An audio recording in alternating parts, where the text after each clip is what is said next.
বা সন্তানের জন্য সবসময় চিন্তিত থাকেন, তা সে মনুষ্য সন্তানই হোক বা অন্য কোনো প্রাণীর সন্তান। মায়ের আশ্রয়ই সন্তানের কাছে আসল জগৎ। কিন্তু মারুতির দ্বারা বৃক্ষাসুরের নিধন হওয়াতে দশানন রাবণ কি করে প্রভাবিত হয় প্রাণবল্লভ? যেভাবে প্রদীপ যখন প্রজ্বলিত হয় তখন তার জ্যোতি অনেক দূরের অন্ধকার পর্যন্ত পৌঁছে যায়, সেভাবেই মারুতির ধর্মরক্ষক আর অসুর সংহার ভাবমূর্তির জ্যোতিও রাবণের কাছে নিশ্চিত রূপেই পৌঁছে গেল।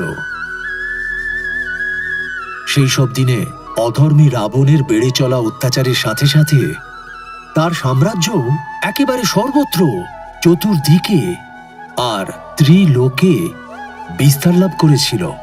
দৈত্য, দানব আর রাক্ষসদের অধিপতি লঙ্কেশ্বর রাবণ এক কুটিল রাজনীতিকের মতো নিজের অধস্তন রাজা আর গুপ্তচরদের মাধ্যমে কৈকেয়ী দেশ থেকে লঙ্কা পর্যন্ত, বিন্ধ্য প্রদেশ থেকে উৎকল পর্যন্ত, পাতাল থেকে নিয়ে স্বর্গ পর্যন্ত ত্রিলোকের উপর নিজের কুদৃষ্টি বর্ষণ করেছিল। সেখানকার সমস্ত তথ্য এবং সংবাদ তার কাছে পৌঁছে যেত। রাবণের আমন্ত্রণে সমস্ত প্রমুখ মায়াবী অসুর রাজা একত্রিত হচ্ছিল লঙ্কার দরবারে। মহাবলী রাক্ষস সম্রাট রাবণের জয়! সম্রাট রাবণের জয়! সম্রাট রাবণের জয়! সম্রাট রাবণের জয়! রাক্ষস সম্রাট রাবণের জয়! সম্রাট রাবণের মহারাজ লঙ্কেশ্বরের জয়! লঙ্কাধিপতি রাবণের জয়! মহারাজ লঙ্কেশের জয়! দিগ্বিজয়ী মহারাজ লঙ্কেশের জয়! মহারাজ লঙ্কেশের জয়! দিগ্বিজয়ী মহারাজ লঙ্কেশের জয়! মহারাজ লঙ্কেশ্বরের জয়! মহারাজ লঙ্কেশ্বরের জয়! দিগ্বিজয়ী মহারাজ লঙ্কেশ্বরের জয়! দিগ্বিজয়ী মহারাজ লঙ্কেশ্বরের জয়!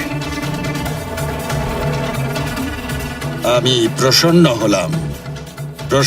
হলাম আমি। মহারাজ লঙ্কেশ্বরের জয়!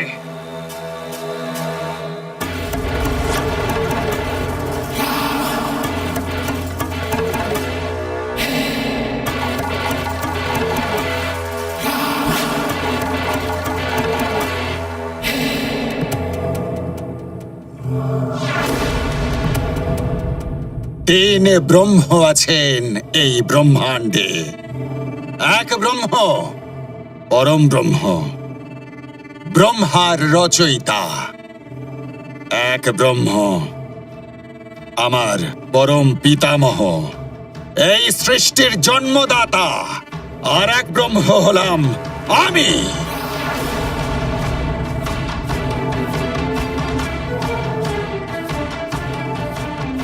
এই সম্পূর্ণ সৃষ্টির বিনাশক, অসুর কুলের ধারক, রাক্ষস সম্রাট লঙ্কেশ্বর দশানন রাবণ।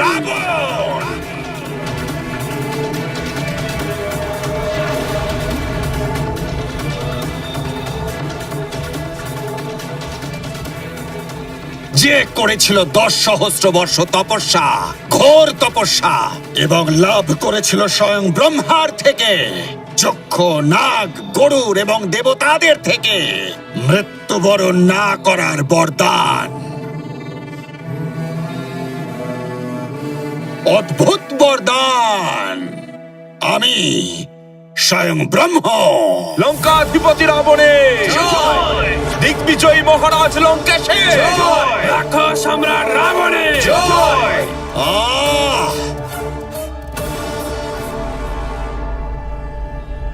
আমি প্রসন্ন হলাম আমি।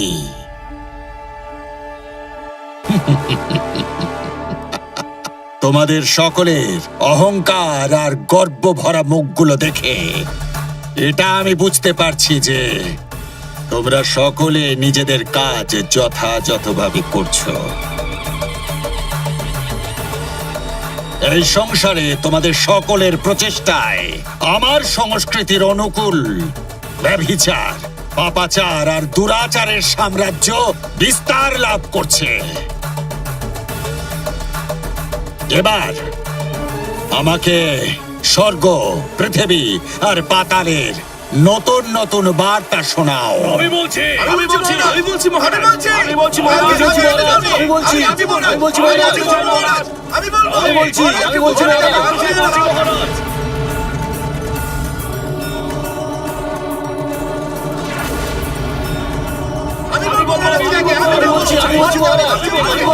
শান্ত হও।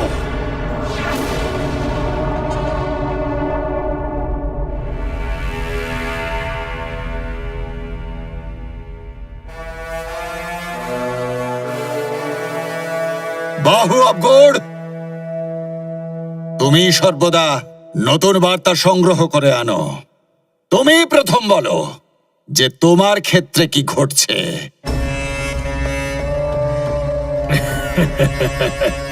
জয় লঙ্কেশ মহারাজ। স্বর্গে ইন্দ্রের সভায় সব থেকে সুন্দর অপ্সরা চিত্রসেনাকে দুদিন আগেই অপহরণ করেছি আমি। আর ওই ইন্দ্র কিছুই করতে পারলো না।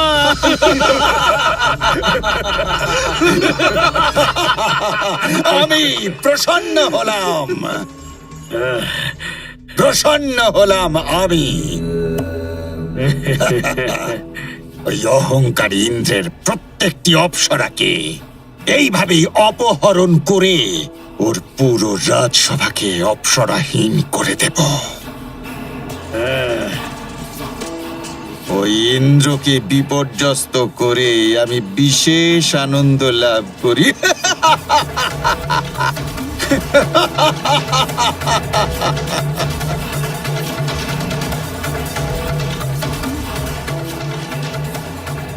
মায়াবী, প্রণাম মহারাজ। মধুপুরীতে কয়েকজন ঋষি মিলে অসুরদের পরম শত্রু ওই চতুর ও ধূর্ত বিষ্ণুকে প্রসন্ন করার জন্য একটা মহাযজ্ঞের আয়োজন করেছিল। আমি আমার বীর অসুরদের সাথে নিয়ে ওই সমস্ত ঋষিগণকে যমলোকে পাঠিয়ে দিয়েছি। শান্ত হও।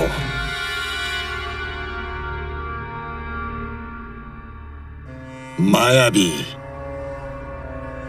তুমি সঠিক কার্য করেছ, কিন্তু দশানন এইটুকুতেই সন্তুষ্ট হয় না।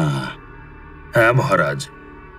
আমি আরো যাগ যজ্ঞ বিনষ্ট হতে, আরো ঋষি নিধন হতে দেখতে চাই। বুঝেছ? যথাজ্ঞা মহারাজ।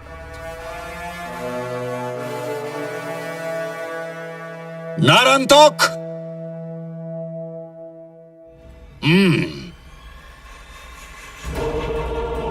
জয় লঙ্কেশ। আমি আপনার জন্য এই খবর এনেছি। অযোধ্যার মহারাজ দশরথের একসাথে 4 জন পুত্র সন্তান প্রাপ্তি হয়েছে। সব থেকে ছোট পুত্রের নাম শত্রুঘ্ন, তার থেকে বড় লক্ষণ, তার থেকে বড় ভরত, আর সব থেকে বড় পুত্রের নাম রাম।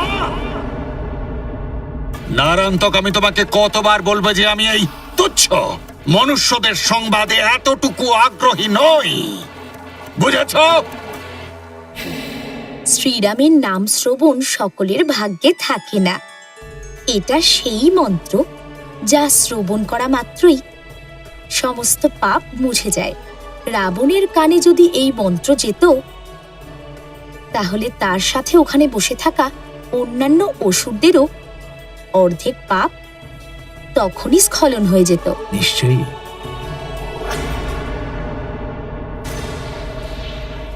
তুমি কি সংবাদ নিয়ে এসেছ রুধিরাসুর?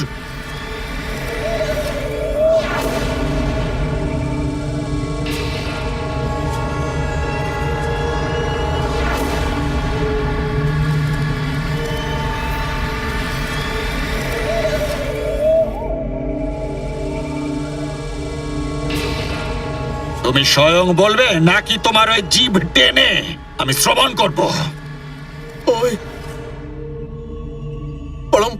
শক্তিশালী মায়াবী বৃক্ষাসুর। কি হয়েছে বৃক্ষাসুরের? ও ও মায়াবী মায়াবী বৃক্ষাসুরের নিধন হয়েছে। কে? আবার বলো। ওই শুম্ভসাধনের পুত্র মহাবলী বৃক্ষাসুরের নিধন হয়েছে। অসম্ভব!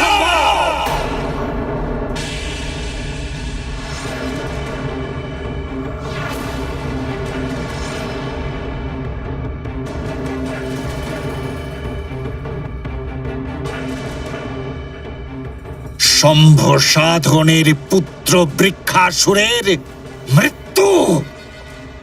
অসম্ভব, অসম্ভব, অসম্ভব! এটা মহামায়াবী। মহা শক্তিশালীও ওকে মারার মতন কে জন্মেছে?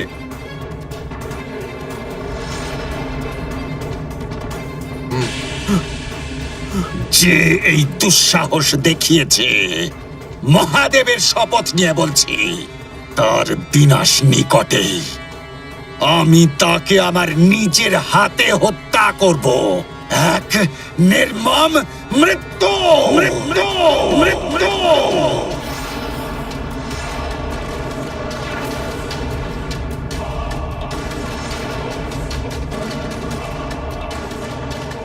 বলো কে সে?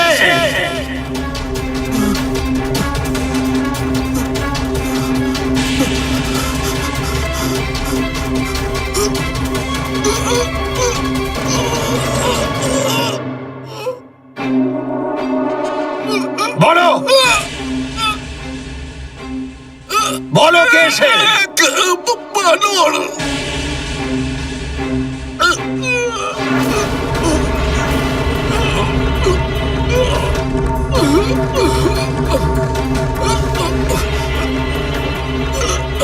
এক তুচ্ছ বানর?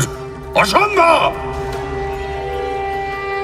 ॐ त्र्यम्बकं यजामहे सुगन्धिं पुष्टिवर्धनम् उर्वारुकमिव बन्धनम् मृत्युमुक्ष्याममृतात्। রুধিরাসুর, তোমার দৃষ্টিশক্তি ক্ষীণ হয়ে গেছে, অথবা তুমি মদিরা পান করে লঙ্কেশ্বরের সামনে উপস্থিত হয়েছ। হে লঙ্কেশ, এক বানর সন্তান। একটি ক্ষুদ্র নির্বোধ বানর, যার উচ্চতা আমার হাঁটুর সমানও নয়, সে।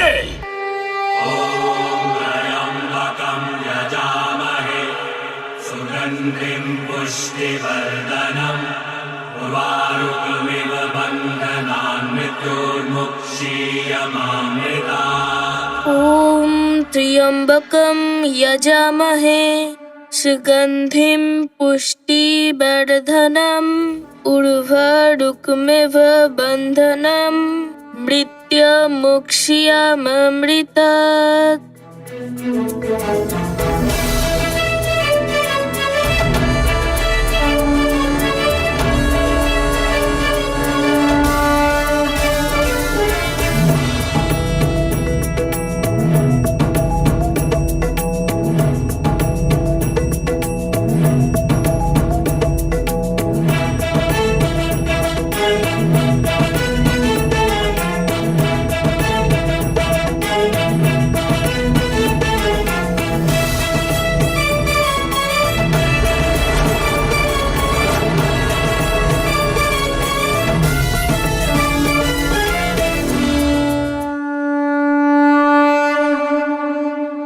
এসব কি হচ্ছে? আর্যপুত্র, মারুতির দেহের আকার তো বেড়েই চলেছে। যা ভয় পাচ্ছিলাম তাই হচ্ছে। ও যদি এভাবেই ওর লীলা দেখাতে থাকে, তাহলে সংসারের কুদৃষ্টি থেকে আমি ওকে কি করে বাঁচাবো?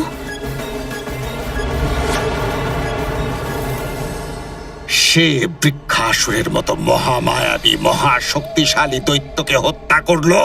হে লঙ্কেশ, এক বানর সন্তান। ক্ষমা করবেন দশানন, এরকমটা হতেই পারে। মায়াবী, তুমিও তো দেখছি বুদ্ধিভ্রষ্ট হয়েছ। বৃক্ষাসুর কতটা শক্তিশালী তুমি জানো না? ওর প্রাণ একমাত্র আমি ছাড়া আর কেউ নিতে পারবে না। নিতে পারে লঙ্কেশ, ওই বানরের সাথে আসলে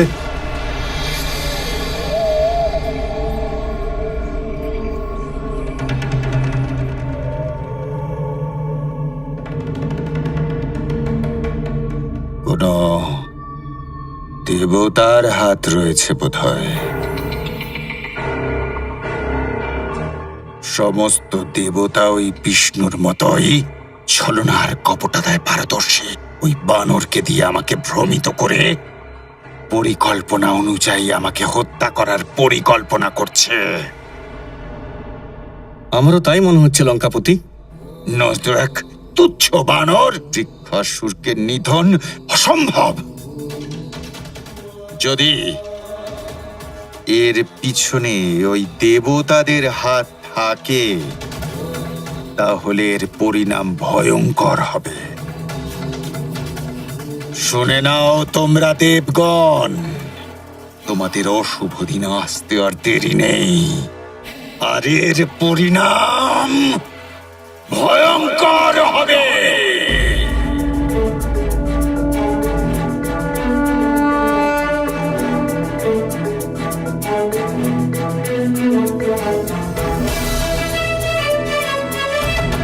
মহারানী দাঁড়ান।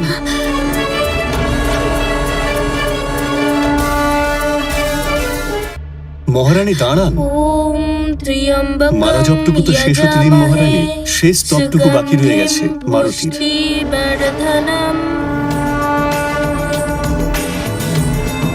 উর্বরুকমেব বন্ধনম তৃপ্য মোক্ষ্যামৃতা।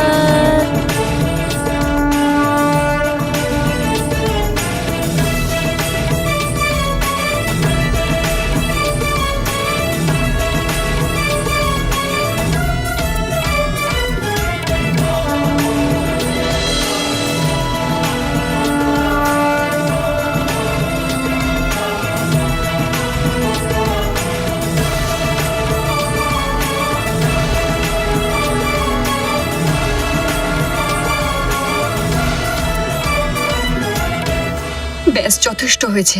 আজ থেকে আমি তোমাকে আমার আঁচলে বেঁধে রাখবো। না তুমি কোনো লীলা দেখাতে পারবে, আর না কারোর কুদৃষ্টি পড়বে তোমার উপর।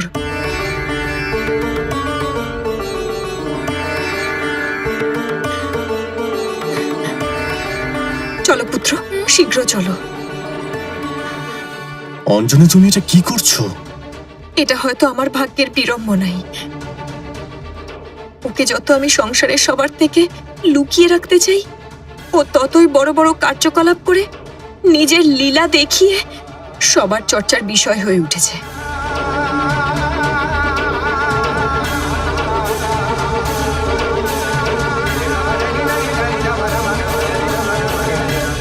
আসল সত্যটা কি সেটা জানার জন্য একজনের চাওয়াটা উচিত।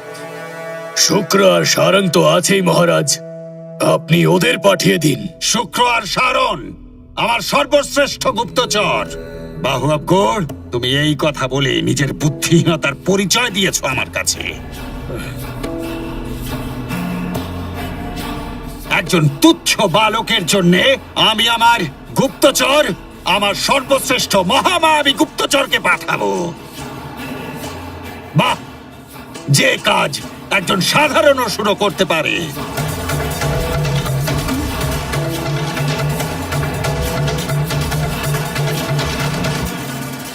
যদি অতিবলকে এই কাজের জন্যে ওই হলো উচিত পাত্র। অতিবল, অতিবল,